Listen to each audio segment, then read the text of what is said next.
Hey, how's it going? This is Stan. Today I want to talk about freedom. Oftentimes when you talk about issues of free will and responsibility, there's this thing that folks do, which is that they assume that the terms are all well defined and well understood and well accepted. Like there's this consensus that we're all talking about the same thing and we all have a general idea of what's going on. Especially with regard to terms like free will, creaturely freedom, and free creatures.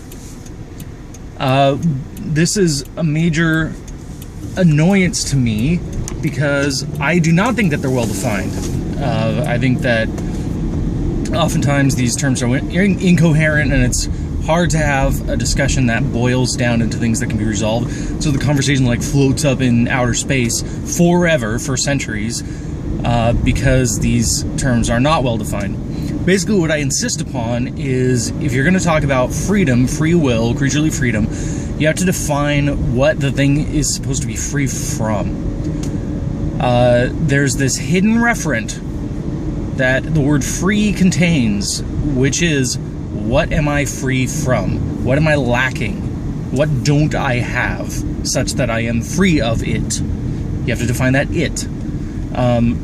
For instance, if I say buy one, get one free, that means buy one, get one free of charge. It's the charge or the cost that the thing is free from. And so when we're talking about free will, I have to ask, okay, well, what is the will free from? And when I ask that, I'm asking, number one, for a coherent thing that we can talk about. And number two, I'm asking for something that isn't a lofty abstraction. So, like, you can't say, oh, we're free from not being free, or something like that. You know, that's cheating. So, free will. When you talk to a libertarian free will fan, and you give them this challenge, they always come back with a bunch of different answers. And one of the answers they come back with is, okay, well, libertarian free will means you are free from prior influences, from antecedent causes. The things that you do are somehow truly and absolutely spontaneous.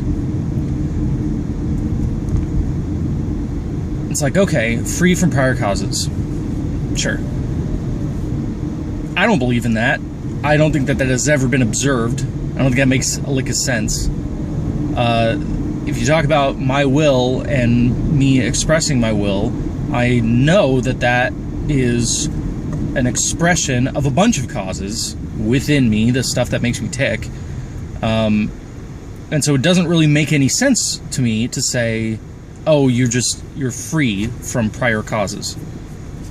In fact, a lot of people have this problem, and when they recognize that this seems to be kind of weird and not something that we observe anywhere, they kind of take two routes. And one of the routes is the Incompatibilist route, where you say, you know what, we don't have libertarian free will. And that's kind of what our brains jump to as the default free will. The default intuition, gut sense, visualization of free will is this libertarian free will. We're truly spontaneous. We surprise each other and surprise ourselves. And so Incompatibilists say, well, that's what we mean by free will. And in fact, the whole volitional dictionary, from responsibility, free will, choice, agency, all of this kind of stuff was rooted in libertarian free will, which it turns out is a false thing, or a thing we don't observe, or it's an incoherent thing that doesn't have a good definition.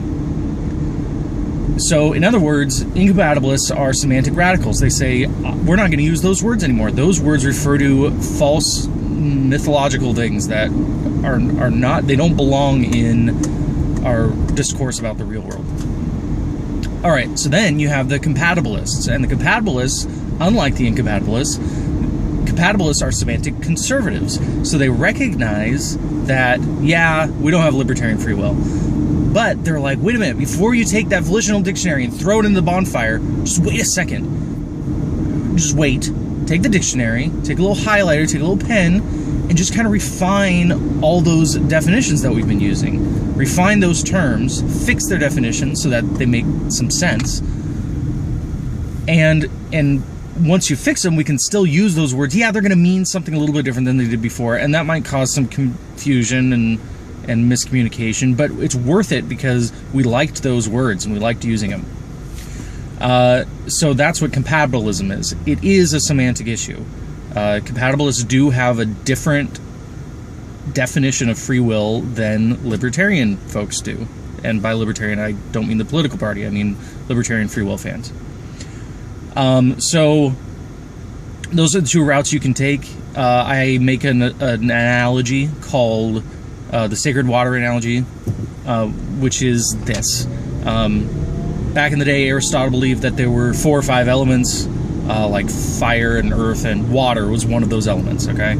And down the road, we eventually discovered, no, it's not an element, it's a collection of innumerable particles, and each of those particles is actually 2 different kinds of elements, and of elements, there are dozens and dozens. That's the reality. And so you can kind of take 2 routes from there, right? You can say, you know what, since water means one of the 4 or 5 elements, we got to stop using that word. There is no water. We thought we were looking at water. It turns out we weren't. This stuff is different.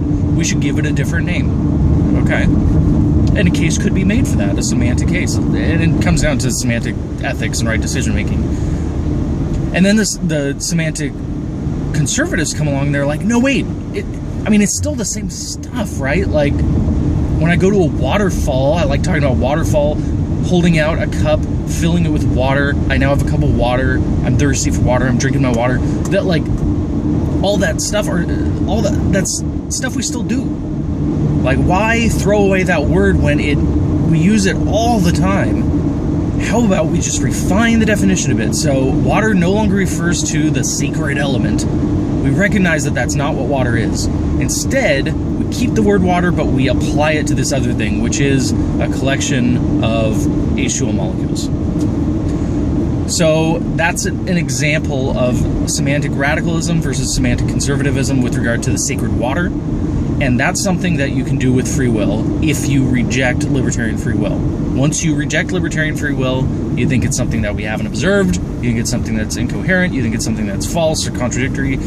For whatever reason, you reject it. At that point, you can go conservative with compatibilism or radical with incompatibilism, and there are arguments to be made for both, because again, it comes down to what's going to cause the least miscommunication, what's going to cause us the least damage, what's going to be the least dangerous, based on real-world things like humans having problems talking to one another and people not understanding false implications of things and when things are truly implied and when they aren't. Okay, so that's free will. Compatibilism, incompatibilism comes down to a semantic issue where it is boiled down to an issue of right decision making. Have a good one.